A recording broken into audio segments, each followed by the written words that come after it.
शांतिश्री धूलीपुड़ी पंडित जो हमारी vice chancellor है बीएचयू में जाकर, कल वायर का रिपोर्ट आया था जिसमें वो बीएचयू में जाकर कह रही हैं कि जेएनयू का कुछ नहीं हो सकता। एक दूसरी बात जो उन्होंने कही थी कि मंदिर बनाना चाहिए क्योंकि फंड नहीं आ रहा है। As a student and as the president of students union of JNU, मैं उनसे डिमांड करती हूँ कि अगर पैसा नहीं आ रहा है, अगर फंड नहीं आ रहा है, तो आपको मंदिर की जरूरत नहीं है, आपको जरूरत है कि आप एक प्रेस कॉन्फ्रेंस बुलाइए और बाकायदा कहिए इस बात को कि सरकार जेएनयू को फंड नहीं दे रही।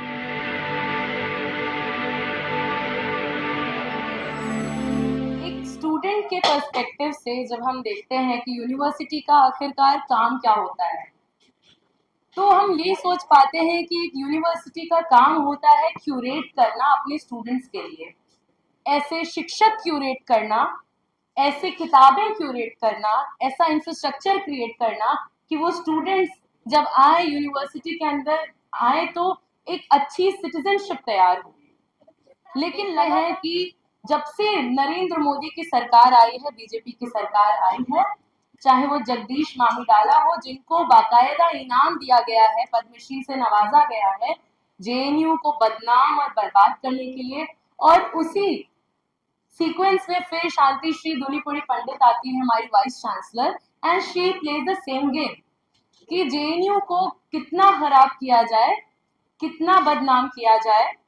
कि उनको भी कोई इनाम दिया जाए। तो जो काम हम स्टूडेंट सोचते हैं कि यूनिवर्सिटी हमारे लिए करेगी, कि हम जब आएंगे तो हमारे लिए वो ऐसे प्रोफेसर्स हमारे क्लासरूम्स में लेकर आएंगे जिनसे पढ़कर हम और बेहतर होंगे। आज भी जब सीयूईटी से पढ़कर स्टूडेंट्स आते हैं जेएनयू, सीयूईटी का एग्जाम देकर तमाम प्रोपेगेंडा को सुनते हुए, सारे अटैक्स, सारी बदनामी के बावजूद जब वो स्टूडेंट्स आते हैं तो वो क्लासरूम्स में जाते हैं, हमसे यही पूछते हैं कि कौन से प्रोफेसर्स का हम कोर्स लें, जरा बताइए, क्योंकि उन्हें भी उन्हीं सारे प्रोफेसर्स से पढ़ने का मन होता है जो एक टाइम पे जेएनयू के प्रशासन ने क्यूरेट किया था क्वालिटी एजुकेशन के लिए। उनको वही जानना होता है कि आखिर ये कौन से प्रोफेसर्स हैं जिनसे आप पढ़कर दिन भर सड़कों में इतने तेज आवाज में बात कर पाते हो, इतने नारे लगा पाते हो, आखिर वो कौन है। बट बहुत अफसोस से कहना पड़ता है कि अब बहुत कम वैसे प्रोफेसर्स बचे हैं और ज्यादा से ज्यादा वैसे ही भर्तियां हो रही हैं जिनकी क्लासेस स्टूडेंट्स नहीं करना चाहते हैं, लेकिन मजबूरी है कि करना पड़ता है। चाहे वो जेएनयू स्टूडेंट सुनकर आते हैं कि जेएनयू में अटेंडेंस कंपल्सरी नहीं होता, जेएनयू में आप किसी भी सेंटर के भले ही स्टूडेंट हो, कहीं और किसी और भी सेंटर में जाके कोर्सेज कर सकते हो, लेकिन लगातार ये चीजें कम हो रही हैं और क्वालिटी ऑफ एजुकेशन जो स्टूडेंट्स को मिलना चाहिए वो नहीं मिलता है। आज ही कई स्टूडेंट्स डिस्कस कर रहे थे कि जब भर्तियां ऐसे हो रही हैं कि स्क्रीनिंग कमेटी जिन लोगों को रिजेक्ट कर रही है, सिर्फ और सिर्फ एकदम टारगेटेड तौर पे उन्हीं लोगों का, जो रिजेक्टेड लोग हैं, जो रिजेक्टेड प्रोफेसर्स हैं, उन्हीं की अगर भर्ती हो रही है तो वो प्रोफेसर्स कहाँ जा रहे हैं जो सेलेक्ट, एक्चुअली स्क्रीनिंग कमेटी उनको सेलेक्ट करती है, वो जा रहे हैं प्राइवेट इंस्टीट्यूशंस में। तो ये भी एक तरीका है प्राइवेटाइजेशन को बढ़ावा देने के लिए कि सरकारी, जैसे सरकारी स्कूलों को एकदम बदहाली के हाल में छोड़ा जाता है, वैसे ही अब यूनिवर्सिटीज को भी इसी तरीके से ढाला जाएगा कि जिनको अगर अच्छी शिक्षा लेनी है तो आप प्राइवेट इंस्टीट्यूशंस में जाए, क्योंकि सरकार ने आपके बेहतरीन से बेहतरीन एकेडमिशियंस को रिजेक्ट किया है और प्राइवेट इंस्टीट्यूशंस ने ही उनको नौकरियां दी हैं। शांतिश्री धूलीपुड़ी पंडित जो हमारी वाइस चांसलर है बीएचयू में जाकर, कल वायर का रिपोर्ट आया था जिसमें वो बीएचयू में जाकर कह रही हैं कि जेएनयू का कुछ नहीं हो सकता। एक दूसरी बात जो उन्होंने कही थी कि मंदिर बनाना चाहिए क्योंकि फंड नहीं आ रहा है। As a student and as the president of students union of JNU, मैं उनसे डिमांड करती हूँ कि अगर पैसा नहीं आ रहा है, अगर फंड नहीं आ रहा है, तो आपको मंदिर की जरूरत नहीं है, आपको जरूरत है कि आप एक प्रेस कॉन्फ्रेंस बुलाइए और बाकायदा कहिए इस बात को कि सरकार जेएनयू को फंड नहीं दे रही। लेकिन वो ऐसा नहीं कर सकती। जो इल्जाम वो हम पे लगा रही हैं, आज बीजेपी आरएसएस की सरकार में यूनिवर्सिटीज जो हो गई हैं वो सिर्फ एक आइडियोलॉजिकल नॉलेज मेकिंग मशीनरी बन गई है, और दूसरा करप्शन का। हम इस बात पे भी आएंगे कि किस तरीके से आज जेएनयू के वीसी ऑलराउंडर है, किस तरीके से हर एक एस्पेक्ट में करप्शन चल रहा है। लेकिन उससे पहले मैं ये भी नोट कराना चाहूंगी कि किस तरीके से पूरा जेएनयू प्रशासन जो अपने स्टूडेंट्स को इंफ्रास्ट्रक्चर प्रोवाइड नहीं कर सकता, अपने स्टूडेंट्स को ऑडिटोरियम नहीं दे सकता। आप लोग जाइए जेएनयू के कन्वेंशन सेंटर की बुकिंग के रूल्स देखिए, कायदे से लिखा हुआ है, साफ सुथरे शब्दों में लिखा हुआ है कि किसी भी रिलीजियस और किसी भी पॉलिटिकल संगठन को वो एक्सेस नहीं दिया जा सकता। लेकिन लगातार आरएसएस का प्रोग्राम जो अभी यूथ कुंभ हर जगह हुआ था, युवा कुंभ, वो जेएनयू में भी कराया जाता है इलेजिटिमेट तरीके से। लगातार इस्कॉन आता है, अपने इवेंट्स कराता है, और किस तरीके से सूडो साइंस को बढ़ावा दिया जाता है जेएनयू जैसी यूनिवर्सिटीज में। सिर्फ इतना ही नहीं, ये वही वीसी हैं जो एकदम शुरुआती दौर में आते ही गर्भ धारण संस्कार कराती हैं, उसका वर्कशॉप कराती हैं महिलाओं के लिए। This is what our VC is doing with us.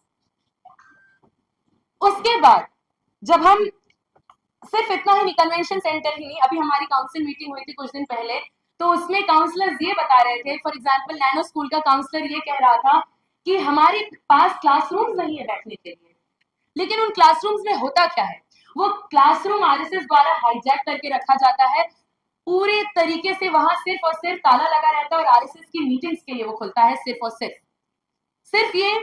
Nano science की बात नहीं है, ये एससीएसएस की भी बात है। जगह जगह ऐसी ही चीजें चल रही हैं, आरएसएस को खुले तौर पे इंफ्रास्ट्रक्चर प्रोवाइड करवाया जाता है मीटिंग्स के लिए, और स्टूडेंट से सिर्फ और सिर्फ रुपया मांगा जाता है, उसके बाद भी आप रिजेक्ट हो सकते हैं।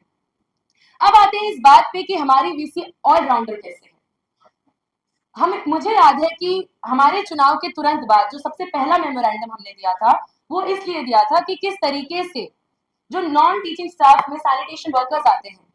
उनसे 40-40 हजार रुपए वो लेती हैं, और वो जब उनको वो पीएसआर रॉक वगैरह में या वॉशरूम्स में जाके वो पैसा लिया जाता है कि कोई देख ना पाए, और उसके बाद भी 26 दिन की नौकरी उनको नहीं दी जाती है महीने की, क्योंकि ये कहा जाता है नौकरी है ही नहीं। आप 30 लोगों से खूब सारा पैसा ले लो और बोलो कि हमारे पास तो 30 लोगों के लिए नौकरी नहीं है, आप लोग एक एक हफ्ते काम करिए। और जब वो वर्कर्स जाते हैं वीसी की मीटिंग में कि हमें अपना अधिकार दीजिए, हमें जस्टिस दीजिए, तो वही क्लासेस दिमाग लगा के वीसी और उनका प्रशासन ये कहता है कि ये दारू पीकर आए थे और दारू पीकर आकर हिंसा कर रहे थे हमारे साथ, इसीलिए हमने उन्हें सस्पेंड कर दिया। सिर्फ इतना ही नहीं, लगातार जेएनयू के सारे स्टूडेंट्स, आपको खुला इनविटेशन है मीडिया को, हमारी तरफ से, कि आप चाहे वीसी से परमिशन लेकर आइए, चाहे कैसे भी, आप प्रशासन से पूछिए कि हमें एक्सेस दिया जाए। आप एक्सेस लीजिए हमारे हॉस्टल्स का, आप एक्सेस लीजिए हमारे सारे बिल्डिंग्स का, हमारी लाइब्रेरी का, और देखिए कि किस हालत में हम रह रहे हैं। जो मेन स्ट्रीम मीडिया कहती है कि जेएनयू के स्टूडेंट्स तो अय्याशी करते हैं, आपको खुला इनविटेशन है, आप देखिए कि हम किस तरीके से अय्याशी करते हैं, किस तरीके से छतें गिरती रहती हैं, बारिश का मौसम है, स्टूडेंट्स अपनी अलमारी में कपड़ा तक नहीं रख सकते हैं क्योंकि इस कदर सीलन लगा होता है। ये हाल है। आप बराक से, आपके हॉस्टल में मेस नहीं है, आपको चल के दूसरे हॉस्टल में आना है 3 वक्त का खाना खाने, लेकिन सड़क पर इतना ऊंचा पानी रहता है, आप एक पगडंडी पे, एक पतली सी हाइट है सीमेंट की, उस पे आप चलकर आते हैं। ये है, वो पैसा कहाँ जा रहा है, हमारी यूनिवर्सिटी का पैसा कहाँ जा रहा है, ये सवाल हमारा डीओएस से है, जो बार बार हमें ये कह देती हैं कि पैसा नहीं है। बार बार हम जहां भी जाते हैं कहा जाता है कि स्टाफ ही नहीं है। हमारे यूनिवर्सिटी में 3 ऐसे हॉस्टल्स हैं, गोदावरी हॉस्टल, कावेरी एंड पेरियार, जो कि पीडब्ल्यूडी पर्सन्स विद डिसेबिलिटी के लिए वो हॉस्टल्स बने हैं। लेकिन वो एक मजाक के तौर पे हैं, क्योंकि उन हॉस्टल्स में लिफ्ट तक नहीं है। क्यों नहीं है लिफ्ट? क्योंकि लिफ्ट ऑपरेटर नहीं है, और वो हमसे इस बेरोजगारी के दौर में, जब हम चीफ इंजीनियर से पूछने जाते हैं कि लिफ्ट ऑपरेटर्स क्यों नहीं है, तो वो हमसे कहते हैं कि कोई नौकरी के लिए अप्लाई ही नहीं करता। जब हम हेल्थ सेंटर में जाते हैं, हम पूछते हैं कि गायनोकोलॉजिस्ट फुल टाइम वहां पे क्यों नहीं बैठती हैं, उनका कोई प्रॉपर शेड्यूल क्यों नहीं है, तो वो इस बेरोजगारी के दौर में हमसे कहती हैं कि नौकरी के लिए कोई अप्लाई ही नहीं करता। तो जेएनयू में कोई नौकरी के लिए अप्लाई ही नहीं कर रहा है, ना जाने क्यों। लेकिन पिछले फरवरी में भी ऐसे कागज हमें मिले थे और हमने दिखाया था कि किस तरीके से एनटीए का नाम इस्तेमाल करके नॉन टीचिंग स्टाफ में भी किस तरीके से धांधली की जा रही रिक्रूटमेंट में। हरियाणा के 2 सेंटर्स से ही सिर्फ रिक्रूटमेंट हो रहा है, भले ही उन लोगों में काबिलियत हो या ना हो, वो सिर्फ रुपया देकर आते हैं, ऑफिस में बैठते हैं और स्टूडेंट्स का कोई भी काम नहीं हो पाता है। और इसका इल्जाम हम अपने डीन ऑफ स्टूडेंट्स पे लगाते हैं। वो जिम्मेदार है, वीसी जिम्मेदार है। सिर्फ इतना ही नहीं, और आगे चलते हैं। मई के महीने में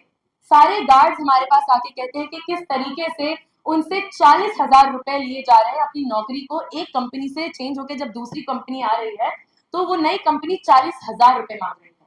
हमारा वाइस चांसलर पे ये इल्जाम है कि ये जानते हुए कि उस कंपनी के पास 1 रुपया नहीं है, वो कंपनी बैंकरप्ट है, उनको वो टेंडर देती है ताकि वो पैसा ले, ब्राइब ले इन गार्ड से और उनका भी वहां पे कट हो। और सिर्फ इतना ही नहीं, जब स्टूडेंट यूनियन और एक्ट 2 लड़ता है, इंश्योर कराता है, हम कहते हैं उनसे कि आप पूरी इन गार्ड्स की जमीन जायदाद लिखवा लीजिए लेकिन उसका रसीद दीजिए, आप रसीद दीजिए कितना भी पैसा ले, लेकिन वो उससे मुकरते हैं। और वाइस चांसलर जाके फिर कहती है, जिस वाइस चांसलर के पास हमसे मिलने का वक्त नहीं है, वो गार्ड से जाके ये कहती है कि चलो उतना रुपया तो नहीं लिया जा रहा है, तुमको कम ही कराना था ना, 10,000 5,000 ही दे दो, पिछले बार भी तो दिए थे, वो ये कहती है। लेकिन उसके बाद भी गार्ड्स की पूरे स्ट्रगल से इंश्योर किया जाता है कि 1 रुपया भी नहीं दिया जाता है, और उससे भी वो हमसे खफा होती हैं। और अब जो लगातार हम पिछले 1 साल से कहते आए हैं कि ऐसे प्रोफेसर हमारी यूनिवर्सिटी में आए हैं, आज भी आपको बताएं कि एंटी स्टूडेंट किस तरीके से पूरी यूनिवर्सिटी, जिस यूनिवर्सिटी का काम है कि वो स्टूडेंट्स के लिए रन करे, किस तरीके से एंटी स्टूडेंट है। हमारे जनरल सेक्रेटरी, ऑल दो 2 फरवरी को आप सब जानते होंगे कि किस तरीके से जेएनयूएसयू के चारों ऑफिस बियरर्स के साथ साथ फॉर्मर जेएनयूएसयू प्रेसिडेंट को रस्टिकेट कर दिया जाता है, हम पे वैंडलिज्म का इल्जाम लगाया जाता है। लेकिन आज तक इतने महीने बीतने के बाद, लगभग 1 साल होने जा रहा है, वो स्ट्रगल हमसे पहला जो यूनियन था उसने शुरू किया था, आज तक उनके पास इतनी हिम्मत नहीं है कि वो स्टूडेंट्स के सामने, फैकल्टीज के सामने कोई भी कागजात दिखा पाए कि किस तरीके से वो एफआरटी पास हुआ था, किसने पास किया था, फंड किसने एलोकेट किया था। और रिपोर्टर्स कलेक्टिव को हम शुक्रिया अदा कर रहे हैं, तो उसमें एक और चीज जो उनको उनके क्रेडिट में जाता है, कुछ दिनों पहले उन्होंने रिपोर्ट लिखी थी सर्विलांस पे कि किस तरीके से यूरोपियन और वेस्टर्न कंट्रीज से जो सर्विलांस सिस्टम रिजेक्ट होकर आता है, बैन होकर आता है, वो हमारे देशों में सिक्योरिटी के नाम पे, महिला सेफ्टी के नाम पर लगाया जाता है। और हमारी भी यूनिवर्सिटी में वही किया गया, और हम उसको बिल्कुल गलत नहीं मानते कि हमने उसको हटा दिया, क्योंकि वो बिना किसी जवाबदेही, बिना स्टूडेंट को कंसल्ट किए, बिना प्रोफेसर को कंसल्ट किए, बिना किसी कमेटी के लगाया गया था। और आज तक हमें restricted and out of bounds ही रखा जाता है। लेकिन उसके साथ साथ हमारे तीनों ऑफिस बियरर्स की पीएचडी आज स्टेक पे है। हमारे वाइस प्रेसिडेंट, हमारे जनरल सेक्रेटरी, हमारे जॉइंट सेक्रेटरी, इनका पीएचडी आज स्टेक पे है, क्योंकि ये इनका सिनॉप्सिस पास नहीं हो पाएगा। हमारे जनरल सेक्रेटरी का सिनॉप्सिस पास हुआ था, उसको भी इन्होंने कैंसिल कर दिया। ये हमारा एडमिनिस्ट्रेशन है जो बिल्कुल एंटी स्टूडेंट्स है, और ये वही लोग हैं जो प्रोक्टोरियल इंक्वायरियां करा के हम पे बेतहाशा फाइन थोपते हैं। और एबीवीपी जैसे संगठन जो लगातार हिंसा करता है, उसका फाइन माफ हो जाता है, लगातार उनका फाइन माफ होता है, चाहे वो प्रॉक्टर को घेरे, चाहे वो कितनी भी तोड़फोड़ करे। इसी के साथ मैं ये कहना चाहूंगी अंत में कि हमारी डिमांड जो कई सालों से है, वो आज भी वहीं पे टिकी हुई है कि हमें ऐसी वीसी नहीं चाहिए जो खुले तौर पे करप्शन करती है, जो जाके उसको ये लगता है कि उसको उस बात पे फक्र होता है कि वो जगह जगह जाके हमारी यूनिवर्सिटी को बदनाम करती है, हमारे प्रोफेसर्स के खिलाफ बोलती है, हम लोगों के खिलाफ बोलती है। सो वी रीआइटरेट जेएनयूटीएस डिमांड कि ये वीसी हटनी चाहिए, इसको रिमूव करना चाहिए। लेकिन इसके साथ साथ हमारा डिमांड ये भी है कि एनटीए को स्क्रैप करना चाहिए, वो एनटीए जो ना टीचिंग स्टाफ हमें प्रोवाइड करवा पा रहा है, ना स्टूडेंट्स को अभी तक आंसर की नहीं निकला है, पीएचडी एडमिशंस नहीं हो पा रहे हैं, कोई भी तरीके से हमारा सेमेस्टर, कभी भी सेमेस्टर साइकिल जो है सही दिशा में नहीं चल पा रहा है। इतना इतना ही नहीं, एक और चीज जो आखिरी बात जो मैं भूल गई थी बताना, कि एनईपी के खिलाफ भी हमारा जो आंदोलन है, आप देखिए कि आज हमारे स्कूल ऑफ लैंग्वेज के स्टूडेंट्स को नहीं पता कि 4 साल का, हमारे यहाँ 3 साल का बीए है, 2 साल का एमए है, और बिल्कुल नहीं पता कि ये स्टूडेंट जो एनईपी के तहत आए हैं वो 3 साल बाद जाएंगे कहाँ, क्योंकि एनईपी के अंदर तो 4 साल का बीए होता है। उतना ही नहीं, इनका मैथ्स बहुत सिंपल है। इनका मैथ्स ये है कि 3+2 BA MA is equal to 5,